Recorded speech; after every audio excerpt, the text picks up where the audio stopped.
أعوذ بالله من الشيطان الرجيم.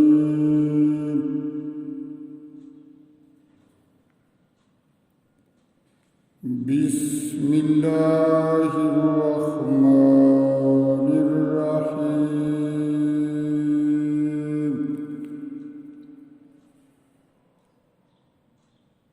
وجاء إخوة يوسف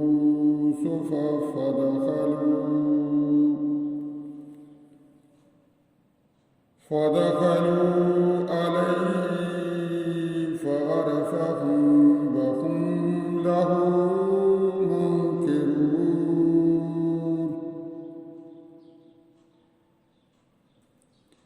ولما جاءهم بجحادهم قال ائتوني بأخ لكم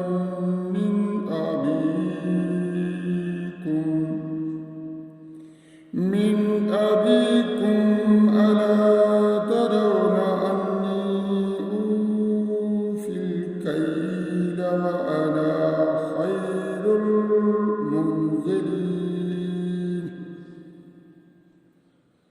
فإن لم تأتوني به فلا كيل لكم عندي ولا تقربون.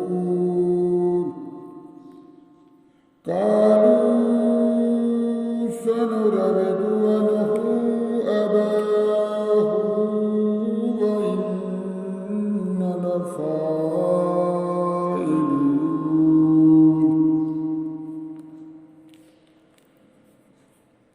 وقال لفتيانهم اجعلوا بضاعتهم في رحالهم. وقال لفتيانه اجعلوا بضاعتهم في رحالهم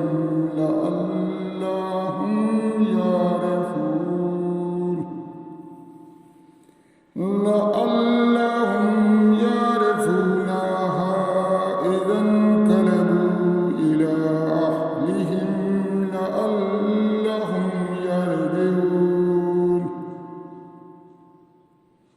فلما رجعوا إلى أبيهم قالوا يا أبانا منع منا الكيل فأرسل معنا أخانا نقتل وإنا له لحافظون. قال هل آمنكم عليه إلا كما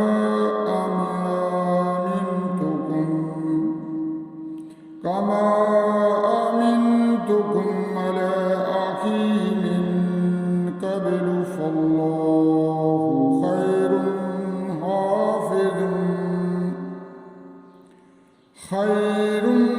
حافظا وهو أرحم الراحمين.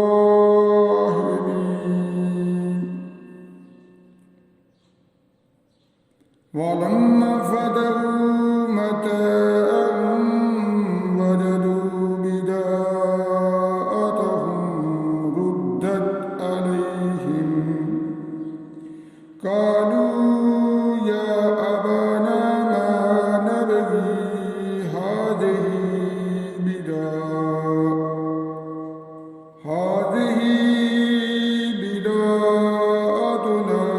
ردت إلينا ونمير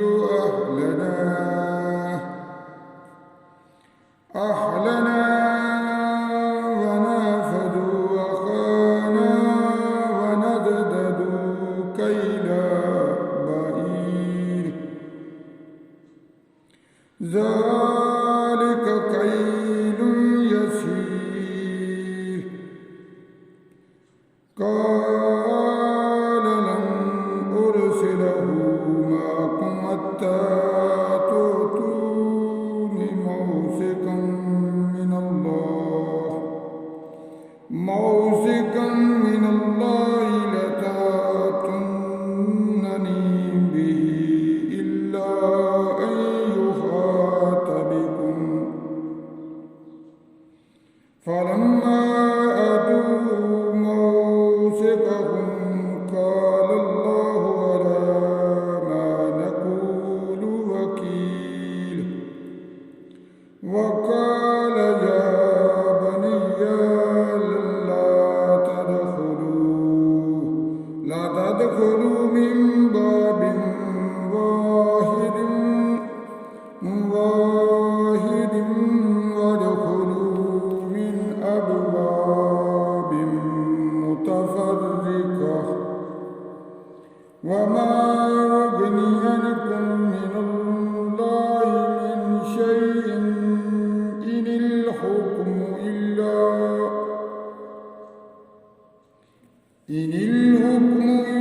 لله عليه توكلت وعليه فليتوكل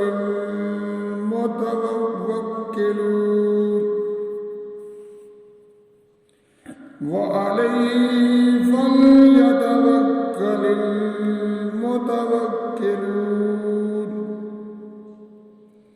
ولما دخلوا من حيث أمرهم أبوهم ما كان يغني عنهم من الله من شيء إلا حاجة في نفس يعقوب قضاها